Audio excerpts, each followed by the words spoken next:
G'day everyone. This video may terminate due to the batteries in the camera being low. When we got the cylinder head off the Falcon, that's the exhaust side. I'm going to get a decent close up of the valves and shit. No, you can't see anything because guess what? Hey, that one's open. So anyway, this is where it was leaking down the side of the block in line with number 1 exhaust port.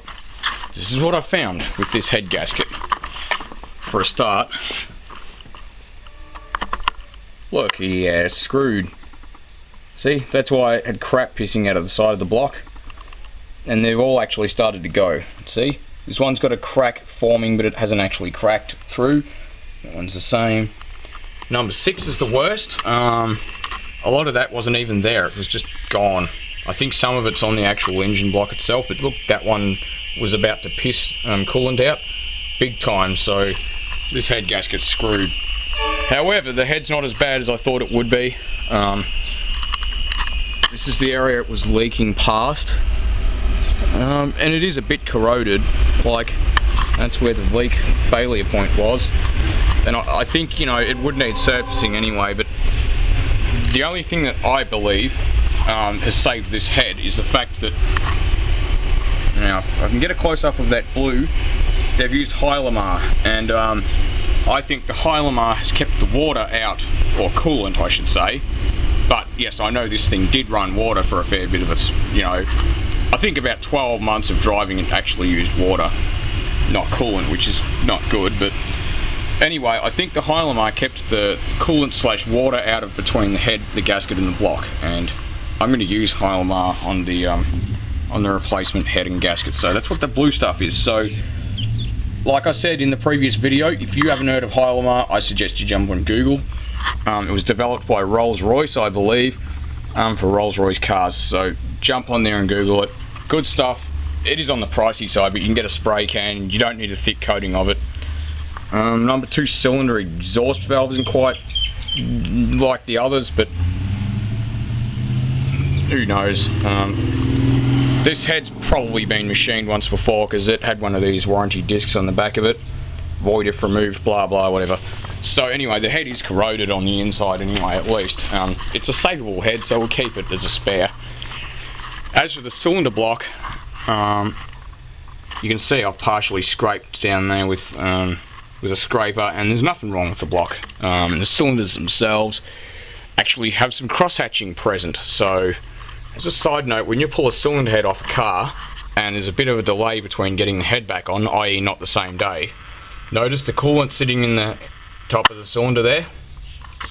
Clean it out with some compressed air, because you might end up with stuck rings in the pistons when you go to put it back together. Now that's the number 6, where that head gasket was really screwed. Yeah, the block will clean up fine, but that's really just about to go, like seriously. Very, yeah. So that's what I've done with the camshaft gear. When you put the new head on, make sure you lift it clear of that. Make sure you don't destroy the firewall too much. Unclipping that wiring loom there and pissing it right off out of the way is definitely a help. I didn't do it with the head removal because I just wanted to get the head off, and not really a big deal, because whatever goes back on there is being machined. It's definitely the head we bought, not the head that came off it. The head that came off it, we'll keep it as a spare and probably end up machining it. I might shout it as a birthday present, although I'm not expecting to ever have to pull this cylinder head off again. So the golden rules of looking after a car: use coolant that comes with a corrosion inhibitor. They all do, as far as I know. Correct me if I'm wrong if you know otherwise. Any good coolant brand is, you know, all you need, like Nulon, Tech Alloy, Castrol make coolant, I believe they still do.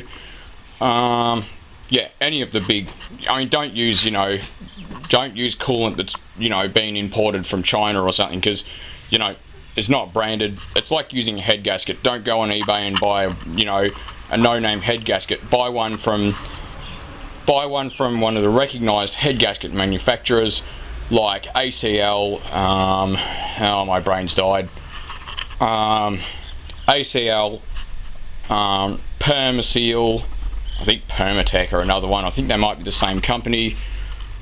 What's the other gasket companies? There's the one I can never remember the name of, which I actually had it written down for this video but I've forgotten. But anyway, use a recognised head gasket manufacturer. Do not use a cheap ass head gasket, you know, that you've never heard the brand of. Like, go on Google and search the brand name of the head gasket you want to buy, because if it doesn't come up with anything, then it's probably an orphan. Like, I mean, who knows where it came from, who knows what it's made of.